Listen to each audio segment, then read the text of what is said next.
On today's special Me Kevin Report, we're talking about how I quit coffee and all caffeine-related products for 60 days. Now, most people hear me say I stopped drinking coffee and they're like, that guy stopped drinking coffee, that guy's always on coffee.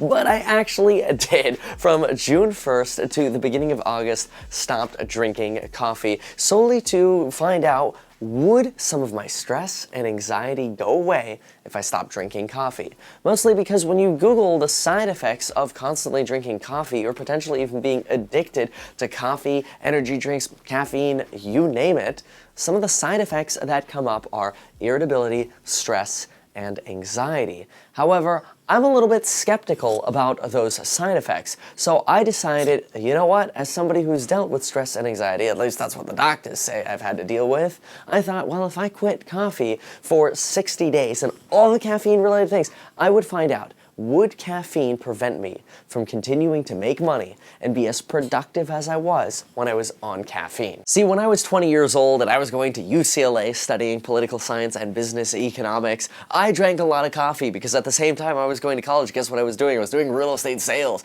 When you're doing real estate sales, commuting to UCLA an hour and a half each away, and you're doing all your college work, you kind of don't sleep as much and you kind of subsist off coffee and caffeine. Well, at the same time, I would have these lump in my throat feelings and chest pain sensations that basically made me feel like I was dying.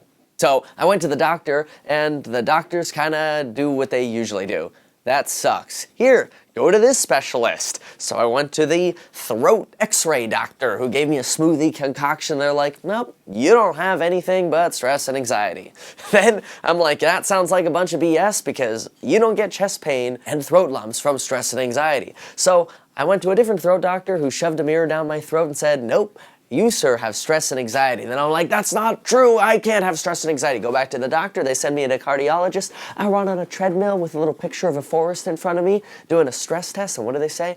You, sir, your heart is fine. You have stress and anxiety. So I finally resigned to the fact that, all right, whatever, I got stress and anxiety. I guess I'll just get through college and get through years of working while having stress, anxiety, and drinking my coffee and caffeine-related products. So anyway, that feeling has sort of continued, and finally, in the summer of, 2019, I decided we're gonna do 60 days with no caffeine. And that experiment started on June 1st of this year. In fact, if you went to my real estate investing crash course in New York City in the middle of June or in the middle of July, you'll remember that I slapped down a large cup of coffee at the beginning of the event and I said, I'm not drinking coffee right now, but I have this here as a tool just in case I need it to get through my crash course event, because I never want to sacrifice what I'm providing to other people, whether it's in the in-person events or the online investing or real estate agent course, which, by the way, you could use coupon code RENTCONTROL, LOL, for 22% off the real estate investing course, agent course, or any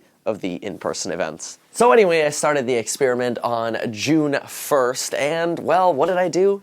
I just straight up cold turkey stopped drinking coffee or any caffeinated related products. And I'll tell you, the first day, totally normal. But as most caffeine drinkers know, it's really only the day after that starts getting a little funky. That's when you start getting kind of that headache feeling, like, I wish I had some coffee, I need to find a Starbucks and start collecting my stars again. Yeah, that feeling set in, and I decided, well, can't have any caffeine, so I'll just have an Advil, some water, and go nap. And I literally did that same routine for 4 days in a row while I was trying to get over my withdrawal period. It was a straight up Saturday through Tuesday, and I got absolutely nothing done. And I thought to myself, okay, well, that might be normal. Maybe you just have to get through these periods of withdrawal and then everything goes back to normal and you'll be fine again. You'll be able to subsist without coffee. You'll finally be free of wanting the espresso shot or the black coffee or the latte from Starbucks. Well, it didn't exactly work out that way. In fact, over the next 60 days during my experiment, pretty much the only thing that changed was I slept a lot more. In fact, I tracked my sleep, and on average, without caffeine, I slept anywhere between 8 to 9.5 hours on average. When I was drinking caffeine, I was sleeping on average anywhere between 6.5 to 7.5, maybe 8 hours per night. So there was a dramatic difference in how much I was sleeping, but there was another side effect of me not having caffeine. I wasn't getting as much work done. Naturally, because obviously I was sleeping more, but there was more to it than just sleeping more or sleeping less when I was on caffeine. I quite frankly just didn't get as much done and didn't feel as productive. In fact, if you take a look at my YouTube channel, you'll see that in June I posted 10 videos as I started my coffee withdrawal experiment. In that month, I got just about 1.2 million views on my channel. In July, I posted 21 videos as I got more used to not being on caffeine and got the same 1.3 million views. In August, when I was back on caffeine and back on coffee, really excited to get right back into it, I posted every single day. I posted 31 videos in August, and my channel reached over 2.4 million views. So a fascinating thing that happened was overall, I was a lot less productive, not only in making videos, but also in real estate sales and doing real estate sales contracts and pretty much everything. I felt a whole lot less productive, which was really frustrating because I thought, wow, if I got off the highs and lows of caffeine, maybe I would be able to just always be at like a steady 60 miles an hour on the highway and be solidly productive.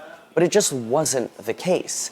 In fact, it wasn't until August when I started having caffeine again that I realized, wait a minute, over the last 60 days, that same stress and anxiety that I was trying to get away from, I was still having. In fact, not only was I still having that stress and anxiety, which if you ever want to find out if you actually have stress and anxiety, all you have to do is go to a bar, get a shot of alcohol, and you very quickly find out, wow, if your sensations of a throat lump or chest pain go away from a shot of alcohol, you got yourself stress and anxiety. Now, I'm not encouraging alcoholism, so we're gonna walk away from the bar. But again, during those 60 days, my stress and anxiety was at a higher level than when I was having caffeine.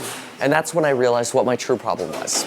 I'm the type of person that gets frustrated and anxious when I don't get enough work done.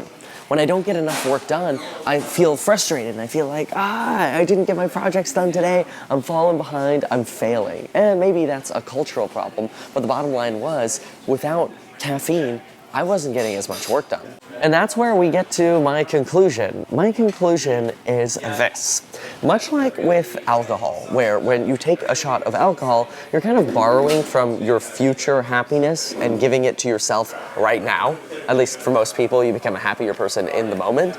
Coffee takes your future productivity, condenses it into the now, and makes you really productive about an hour to 3 hours after you have caffeine. Again, whether it's coffee, energy drinks, or whatever it is. It doesn't take effect as fast as, other things. It takes about an hour to take effect. Some say up to 2 hours to take full effect, that is caffeine. But when August rolled around, all I would do is I would sit down and plan. All right, it's 8 o'clock. I'm gonna work from 9 to 2 p.m.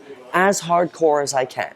Let's drink coffee now at 8, and then we'll go hardcore from 8 to 2. And that caffeine helped me have that energy to condense my productivity into that period of time. So as soon as I was done with my work, not only did I feel happy, but I felt accomplished and successful because I got the work done that I set out to do.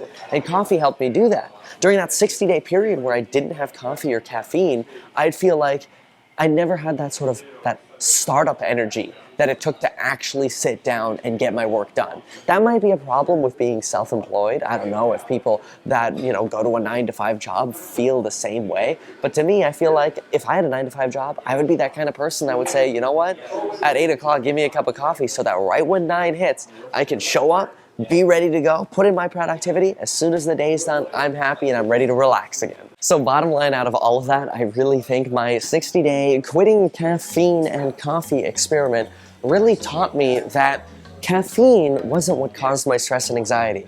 Not getting my work done or being overworked caused my stress and anxiety.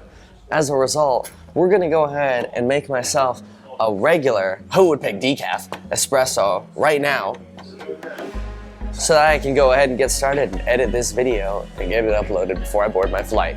Because that's the cool thing about caffeine, is it gives you the energy when you need it.